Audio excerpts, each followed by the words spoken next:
The silent recession, parallels to 1929, and why most Americans won't see it coming. 1. The recession you're already in. The U.S. economy is showing unmistakable signs of contraction, just not officially. Despite official denials, consumer stress is rising. Grocery bills, rent, and energy costs are outpacing wage growth, while revised government data quietly reveals a significantly weaker labor market than originally reported. Nearly 1 million jobs were overcounted. GDP remains positive on paper, but strip out government hiring and military spending, and the story shifts. This is what economists might call a stealth contraction. It's not visible in headlines, but you feel it every time you check out at the store. Footnote: the silent recession is real, it just hasn't been formally announced yet. 2. 1929 all over again, with more debt. Today's conditions echo the lead up to the Great Depression: excessive leverage, asset bubbles, tariffs, and record consumer credit. In 1929, households were lured by shiny new gadgets and easy credit. Now, we have tech stocks, crypto, and buy now pay later schemes. Debt levels are dramatically worse. Public and private debt, investor margin levels, and government obligations have reached historic highs. Meanwhile, financial markets are narrowing, led by a handful of mega-cap stocks, just as they did before the 1929 crash. Footnote: this bubble is bigger, broader, and more fragile than the one that burst in 1929. 3. Record complacency in a house of cards. While consumer confidence is near historic lows, investor complacency remains high. This cognitive dissonance, extreme pessimism about daily life paired with irrational optimism about markets, is not sustainable. Buying the dip still feels safe, but only because most market participants have never experienced a prolonged downturn. For many, this is the first economic cycle where things may not recover just by waiting. The assumption that it always bounces back is one of the most dangerous financial beliefs right now. Footnote: most people have no idea how to operate in a down market, because they've never had to.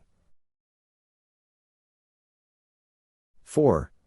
Real wages are falling, again.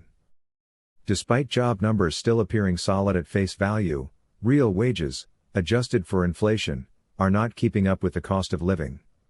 Inflation may have slowed, but prices are not dropping. Essentials like food, rent, and insurance are rising faster than wages.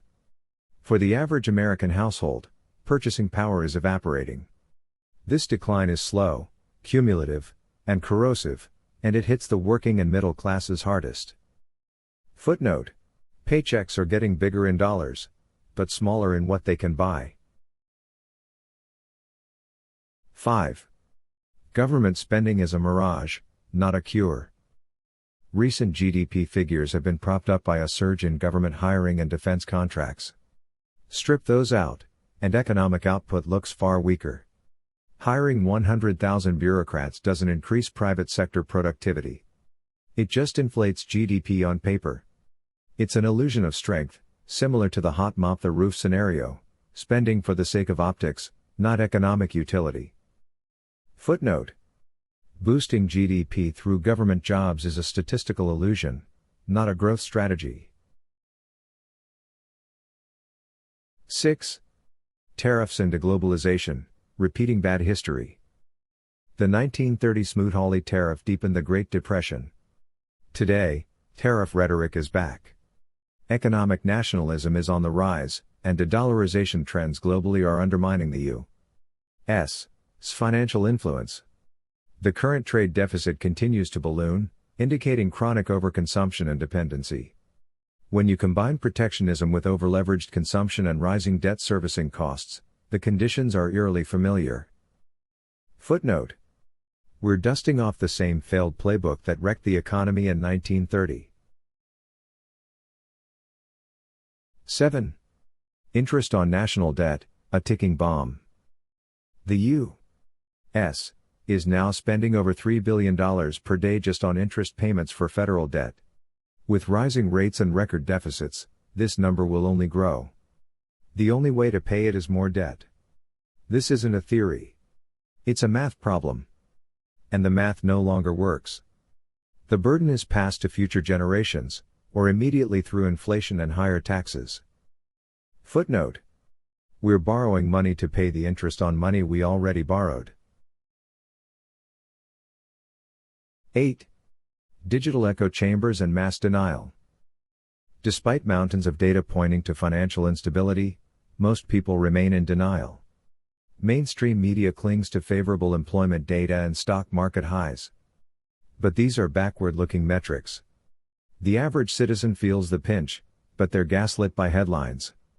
Meanwhile, digital platforms give independent voices, like this one, the ability to warn, but only if people are willing to listen. Footnote. You're not crazy. The system is weaker than they say, and they need you to believe otherwise. 9. Prepare, or get steamrolled. This is a turning point. Either you prepare, with reduced exposure to risky assets, diversified income, and real-world resilience, or you become part of the next wave of financial casualties. People you know will be wiped out financially within the next 12 months. That's not hyperbole. That's the trajectory of this economy unless reversed. Choose which side you're on. There won't be a middle. Footnote. Economic collapse won't be televised, it'll be lived, painfully, by the unprepared.